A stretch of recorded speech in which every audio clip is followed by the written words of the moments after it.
Hello and welcome back. If you're new here, my name is Alicia and I bake vegan treats, baking goods, anything like that.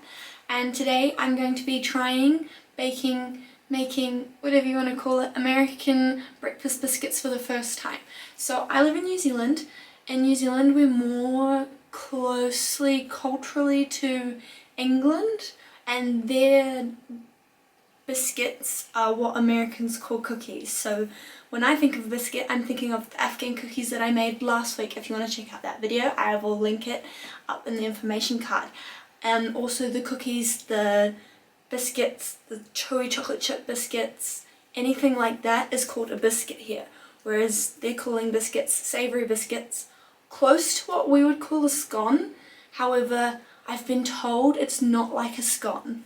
And when I looked through the recipe very quickly before making this video, I will link the recipe in the description box below if you want to make this particular recipe too. I've never made this before, so it's a bit of a trial error. We'll see how things go, and I'm very excited to try them. But yeah, it looks more like a croissant crossed with a scone. I recognise the folding technique from baking school, which I graduated, by the way, and I have my certificate officially. I have my level 4 baking certificate, which is very exciting. But yeah, I recognise the folding technique from croissants, so with any luck it'll be a little bit like a scone but more flaky and layered like a croissant. But I guess I won't find out to the end of this video, so I hope you stick along to find out. Let's get into the baking part. Alright, so for this recipe you're going to want to start with 112 to 113 grams of plain flour. You're then going to need about 38 grams of cold butter. If you're using regular butter or vegan block butter, that's a lot firmer. You should chop it up. If you're using margarine, you can just break it apart like I'm doing. Scones are messy. I'm just going to say that right from the get-go. Like when I make scones, it's all about using your fingers, getting your hands into it, like mucking in. So we're going to be doing that. Anyway, once you get your 38 grams, you're also going to need a little bit of extra butter or oil or something to grease a baking tray or put down some baking paper. Then what you're going to do is you're going to use a technique called rubbing. So it's when you kind of like rub the butter into the flour. There's lots of ways you can do this, but the best way is to use your fingertips so that there's not as much heat transfer. There's a plane going past the apartment. Not as much heat transfer and the butter stays colder. Now when you make scones, you want to rub this in to the point that it becomes breadcrumbs, and often people use a blender. But apparently for this recipe I want there to still be some lumps of butter, so I think I'm going to stop here. It's very, very rough, it looks extremely shaggy, there's still big clumps of butter in there. Also, I forgot to mention earlier that I'm just doing a half times recipe of the one that I've listed down below, and that is simply because Connor doesn't like scones. So what's the point in making extra if it's just one person that's going to be eating them? Next up, you're going to add half a teaspoon of salt. Flaky salt would be best, but I do not have that. Just going to mix that in again. Oh, I forgot. You should add this in first, but I'm just going to add it in now and hope for the best. You need to add in baking powder to your flour. You need to add in half a tablespoon if you're using the quantities I'm using. Just give that a really good mix through because I added it late. Now we're going to make a homemade vegan buttermilk. So you're going to need 100 mils of plant-based milk. I'm using soy. Soy generally works the best from my experience. And you're also going to need a teaspoon of either lemon juice or vinegar. I'm using apple cider vinegar over here.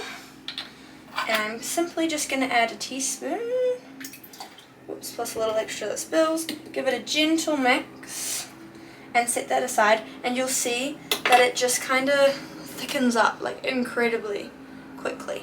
And there you have your buttermilk. We're going to be adding that in just a second. Now you'll notice that I haven't washed my hands, and that's because I'm not done yet with this dough. Now I'm going to slowly add in my very, very thick buttermilk. It's probably quite hard to tell on camera, but this is not the consistency of milk. Just going to add a little bit in at a time. Start with maybe that much. And yeah. You're just going to want to mix it very gently. I'm using my fingers. You can use a dough scraper, a spatula, a spoon, or anything like that. You just want the dough to come together.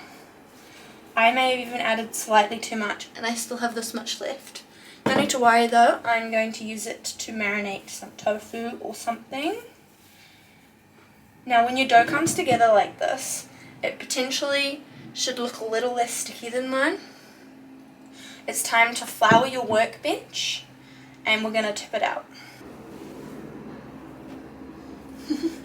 I don't know what is going on, but it might be actually a helicopter.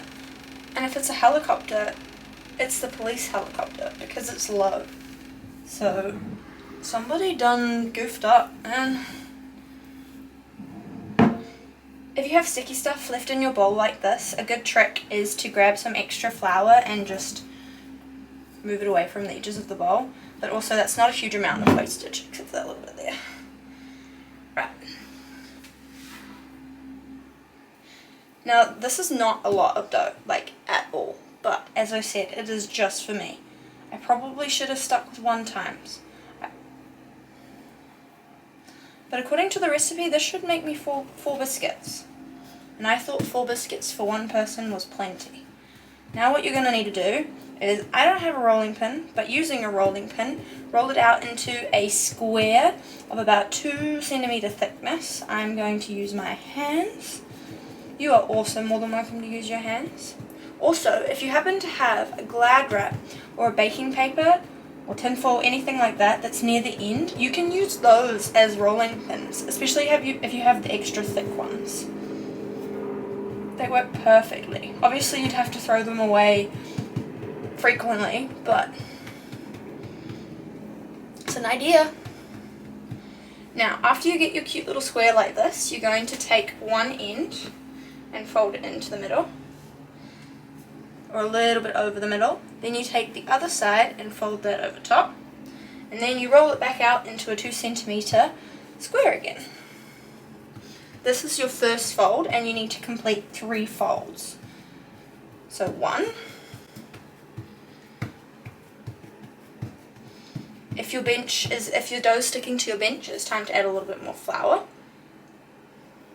Now the one thing or trick with scones is you do not want to play with them too much. So we're going to go again. I might go the other way. Oh no, we're going to in half. And then on top again, I need some more flour because it's sticking very badly.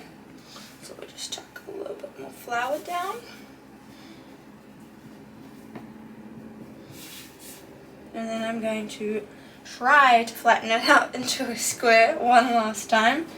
And I think I'll do my last fold the other direction.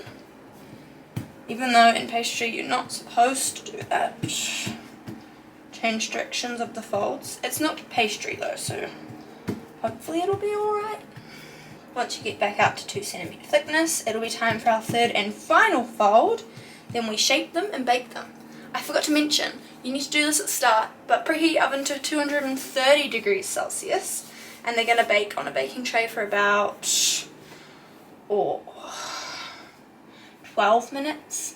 Now, once we get it out into a desired thickness, so that's probably pretty good, I'm going to, I haven't made up my mind, circles or squares? So if we were doing squares, if you want to make square biscuits, I could just cut this into quarters, and then I will have 4 beautiful biscuits to bake. Or I have cookie cutters. I can cut them into circles. I think circles will be more appealing. I think this size. That's very small. One more. Alright. And then I'm just going to push straight down. Oh my goodness. Look at that. And then I'm going to put it on a baking tray and bake it. And I will show you what they look like when they come out. But we'll put them on the tray first. That helicopter's still flying around. Alright, I'm going to bake these offcuts. But I'm just going to put them on top of each other. like so, and push down. I might be able to get one more. Oh, not an ideal circle, but she'll do. And then I think,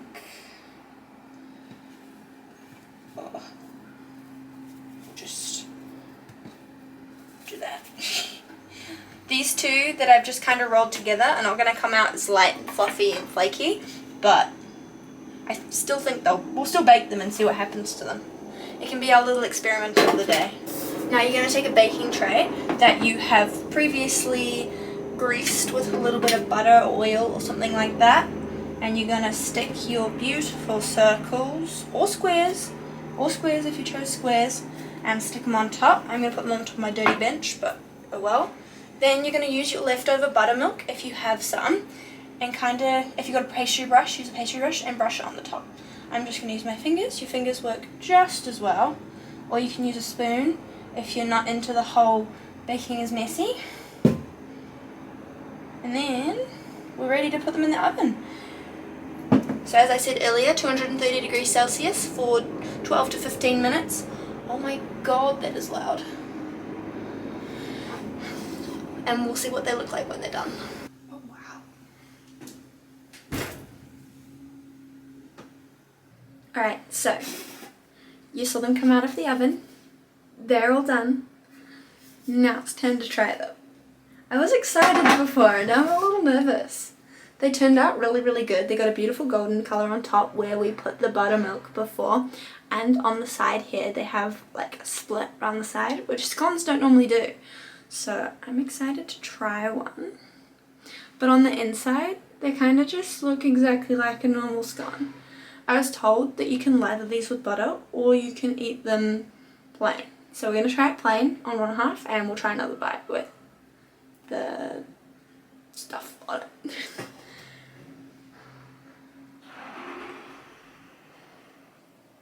Very light, very soft. There you go, you can see like the layers in it, kind of. I might have added a little bit too much salt. Overall really good. And then, hang on, I'll be right back. What good is it without trying it with Olivani?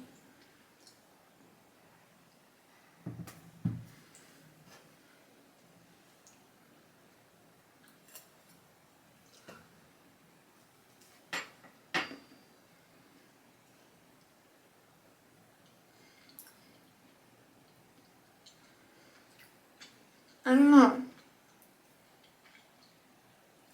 I guess it's slightly lighter than a scone, like incredibly light. Scones, even if you make them well, are still a lot denser than this. So I guess that's a good thing. I like that about them.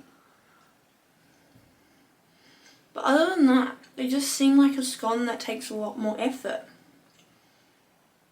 I mean, you've got to let me know down below if I've done something wrong and you're American, but unpopular opinion, but I like date scones with lemon zest in them. If you haven't tried it, try them, but it's just my opinion. Thank you so much for watching. I hope you have enjoyed. Please consider hitting that subscribe button and that bell notification icon down below so you get notified when I upload. I tend to upload vegan baking videos if you're new around here. And yeah, that is all I have for you. I'm going to enjoy the rest of this and potentially eat a couple of these. It is important to note these can also go in the freezer and you can store them, which will probably end up happening for mine. And I might take them for lunches or something like that. But yeah, that is all I have for you. So peace out until next time. Living life, every day, late at night, not okay. All I want, and I pray, all I need are some better days.